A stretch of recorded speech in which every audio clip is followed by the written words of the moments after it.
Ballpark Nation presents. Welcome to Go Astros, your look at the two-time World Series champions from three guys who have been here since Art Howe had hair. And good morning, Astros fans. It is April 8th. It's a Monday. We're 10 games into this 2024 Astros season, and everything's going swimmingly, right, guys? Exactly as the plan it was written out. You do have to think on a pivot sometimes, and because of that, Brian is out traveling today, I assume looking for a first baseman for our franchise since we can't seem to find one. He's looking for Yuli. But with us, that's the solution.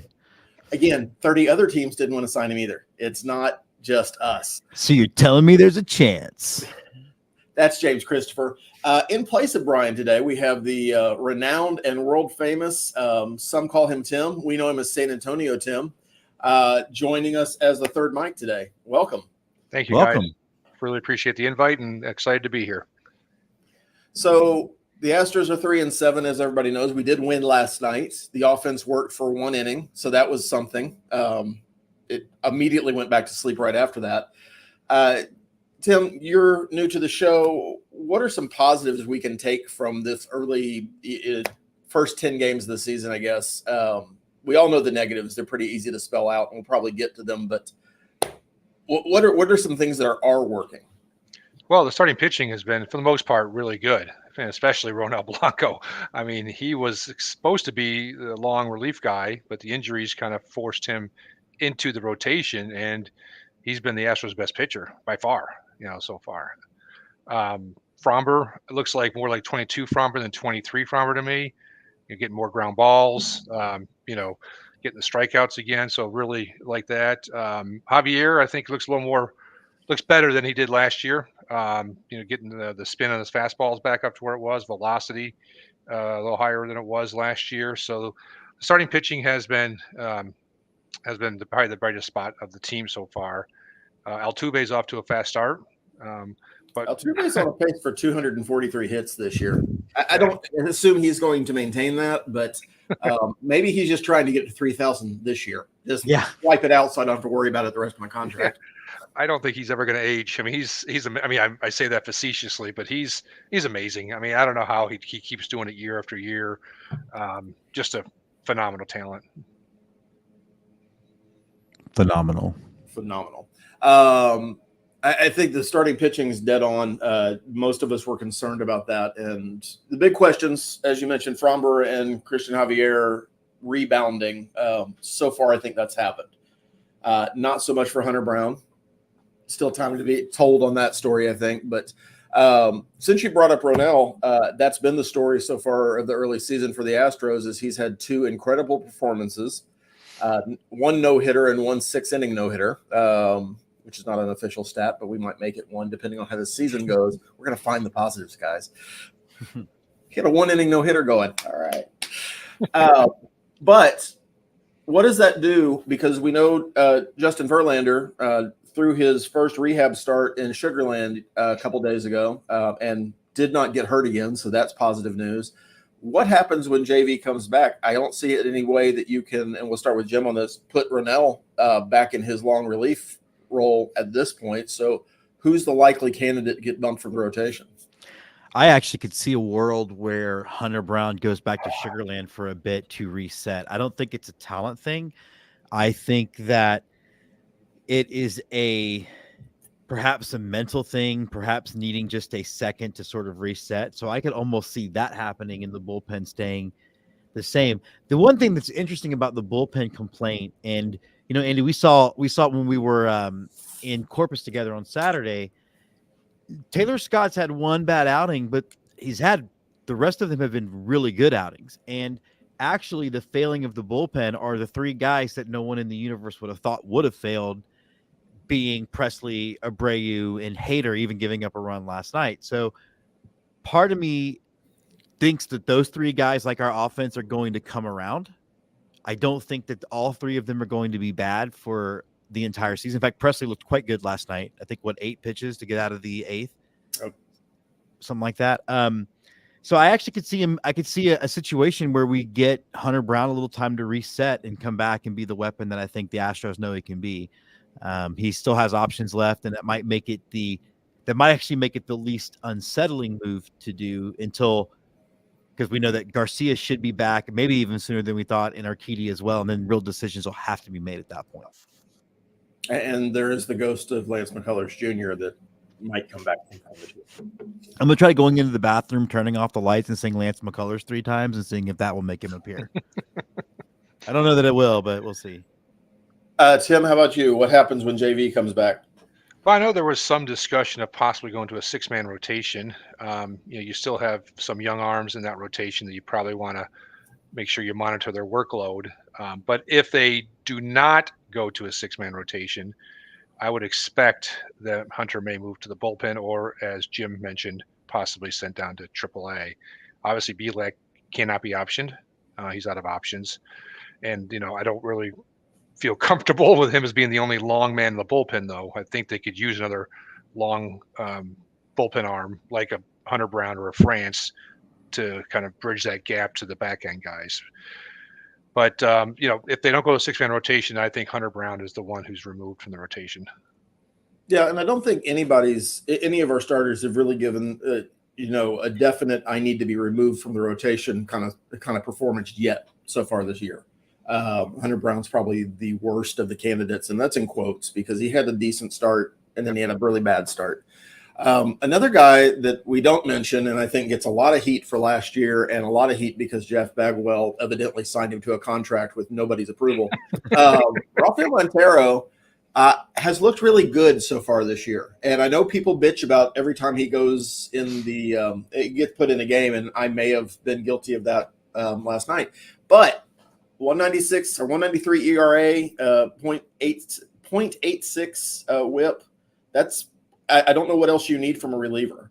He hasn't he's been everything he was supposed to be based on 2022. And to Brian's point, since he's not here, it is an even numbered year. So maybe that's just the Montero thing. We just need to get what we can out of this year and then hide him next year. I did see as we dive into pitching stuff, and I know we'll get back to that, but we have a comment that says we have a Forrest Whitley sighting yesterday. He did throw an inning yesterday. I don't know how it went. I will effort that information, as they say in the business.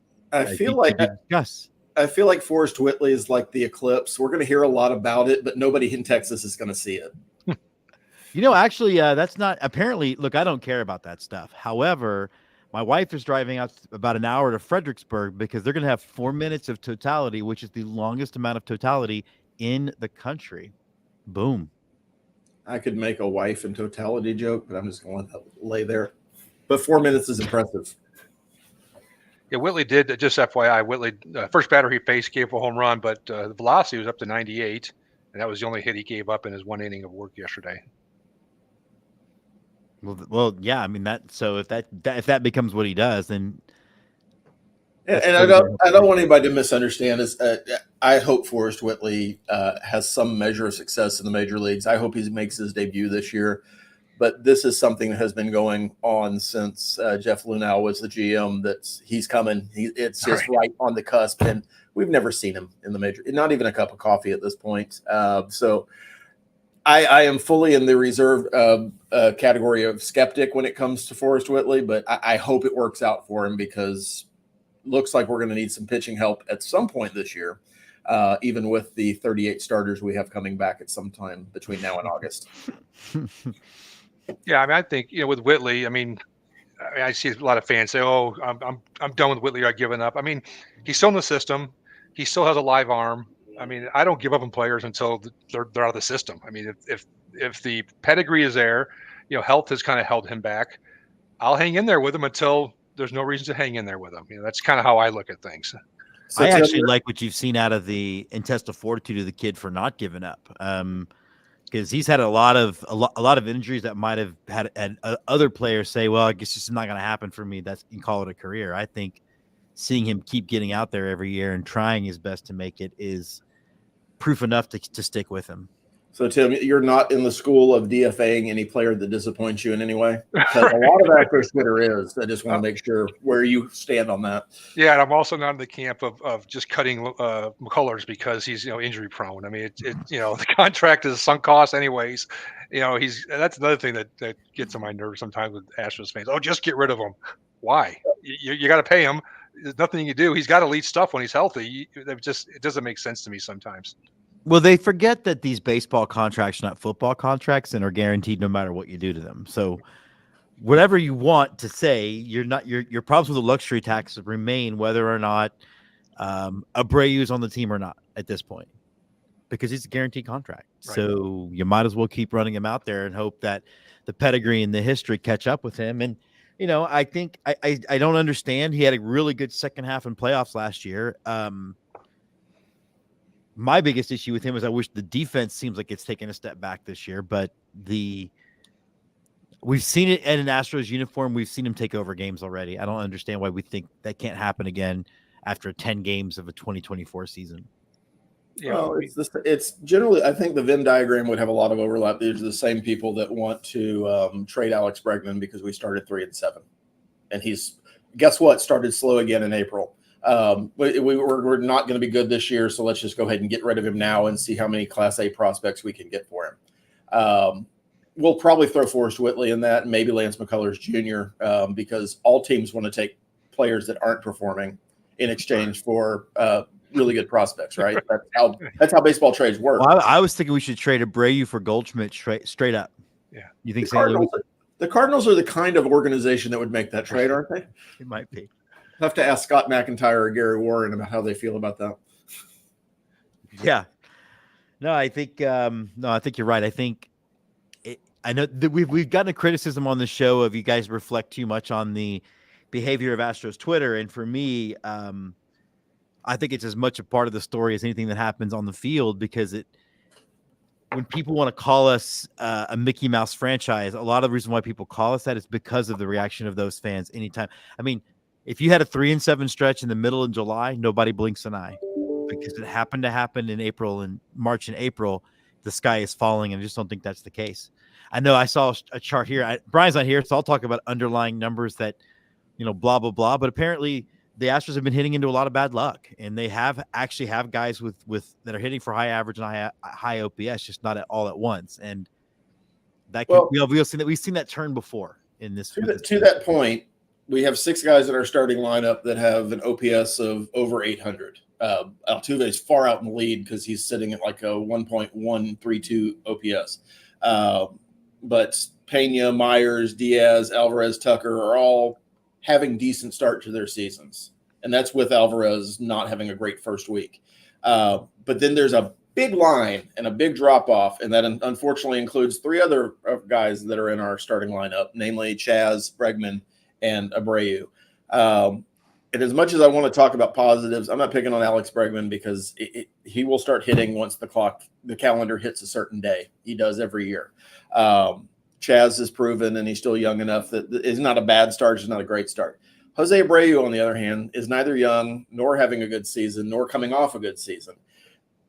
What is the answer for first base at this point? Because Singleton's not the answer. Abreu is not the answer, apparently, unless we're going to have just a whole lot of rope.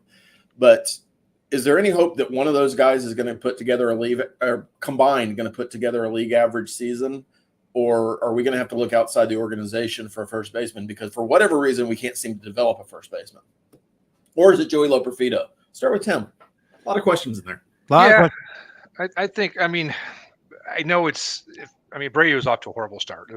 You can't hide that. And he does look, he's starting to look old, at least from what you can see early. He's been a notoriously slow starter throughout his career. When he was in Chicago, he started slow, not this slow, obviously, but he's always been a slow starter. So, and the options outside of him are not really much better. And I made a comment on Twitter yesterday. The Astros need to see if they can get Abreu back to what we saw once he came off the IL last year in August, because he was probably our best hitter from August 23rd through the playoffs, maybe Jordan, but he was awesome. I mean, he was crushing the ball, and the Astros are going to be patient with him to see if this is just a slow start or his timing's off, or if he's washed or not. But they're not going to panic. They're not going to cut him, and I don't think Loperfido's ready yet to be called up. I know fans are screaming for him to be called up, but he has a 32% K rate in AAA so far, Yeah. and he's going to be facing major league pitching. I think Astros fans probably need to slow their excitement over Loperfido. There's reasons to be excited about him, but I don't think he's quite ready yet. And Singleton is just there for depth part. He's not a starting first baseman in the major leagues. So for me, I think right now you got to just see if you can get Abreu back to where he was, or at least close to where he was late last year. And I don't think the team's going to panic with him yet. I think it's Abreu, or I think it's a trade for somebody outside the organization. I think Loperfido, I do believe, will be a contributor, but to Tim's point, when he hits the ball goes very far. Explodes up his back. Doesn't always hit the ball, and my fear will be he will get called up and he will face Major League Baseball pitching for the first time. We saw this in 2018 with Tucker. He won't have a hot start. People will start to turn on him, but also we might be taking a step back defensively at first base. So I don't want to get the same offensive production for someone who, I know he's played more first base than we think he has, but it's still, as we learned, it's hard. He's played 60 games in the minors, and the Astros are not playing him at first base right now in Sugarland. Right. So to me, I think if it comes to the point, say in June, and Abreu hasn't started to roll, then I think you could see some kind of move outside the organization. But I think until then, it should be Abreu's job to lose. Singleton, I really think Singleton's up there for two reasons. He's out of options, and it was a cute story at one time. And I think the cute story is over. Yeah, I mean, they don't have much depth at first base. So, and Singleton's a left-handed bat, the only left-handed bat in the bench. I mean, Caratini's a switch hitter. And he's, he's fine for a bench bat for depth purposes. I mean, he's there for that reason. He does have some power. He can take some walks. So he's not completely useless. I know fans are just all over him, but he's not obviously an everyday player unless he's playing for the White Sox, maybe. Yeah, I guess I disagree on that. I just think I think we are still enamored with the story, and we're still enamored for that little 3-game stretch he had where he hit the ball out of the ballpark. I think that if we're just sitting up here waiting for him to run into something outside of going with the old school platoon thought, which much like Brad Pitt, I don't care about righty lefty. I don't see any reason to pitch hit for him for anybody that would be on your starting roster. For as much as people don't like Abreu, I still would rather have him take Hacks, not Singleton. Yeah. Well, I'm sorry. Go ahead, Andy. No, that's fine. I mean, the problem with Abreu is he's never been a great fastball hitter throughout his career, but he used to feast on breaking balls, and he can't seem to recognize them at this point. So I don't know. It's age, unfortunately. I don't know that it's going to get better. I think it's going to get better than it is right now because I don't think he continues to have an OPS lower than some guy's batting average, because that's where he is right now. I think he's at 212. Yeah, it's bad. It's not great, but I don't think he's going to continue to be that bad. I just don't know that there's enough of a ramp that it's going to get league average, or there's a hole there. And the defense is, for every good play he makes, there's about 3 bad plays or questionable plays that he should make that they're a little bit off. Yankees fans, for instance, seem to be convinced that the only reason Ronel Blanco got a no-hitter is because Abreu dropped a ball on a relay in the first inning after on a while. Purpose. On purpose, because he knew if he dropped that ball, it'd be a perfect game somehow. There's a lot of gaps on Twitter with intelligence and knowledge that we should probably stop highlighting, to your point, but I'm a little bit addicted. Well, the ironic thing about that play with Abreu is, first of all, it was on a double play ground ball, so Yeah. it wouldn't have been an error anyways. You can't assume a double play. And it was a Rangers fan who screenshot that. That ball was after he dropped the ball before the runner even got to first base. So even if he caught it, the runner would have been out. It wouldn't have mattered. It would not have affected the no hitter. But another It's point, hard to affect a no hitter in the first inning, Tim. right? But going back to the Loperfido and Singleton, I mean, Singleton's AAA OPS career is higher than Loperfido's is. So that's why I think we just need to really kind of slow down on Loperfido. I think he's going to be a serviceable major leaguer, but let's not rush him to the major leagues yet. But chicks dig the long ball, and that's exactly what the conversation is right now, because he hit a bunch of home runs in a cluster the first week of the season. That's the only reason most Astros fans know who Joey Loperfido is right now. Well, he is leading the PCL in home runs, I think, with 5, but I think he has 6 hits, and 5 of them are home runs. So it's.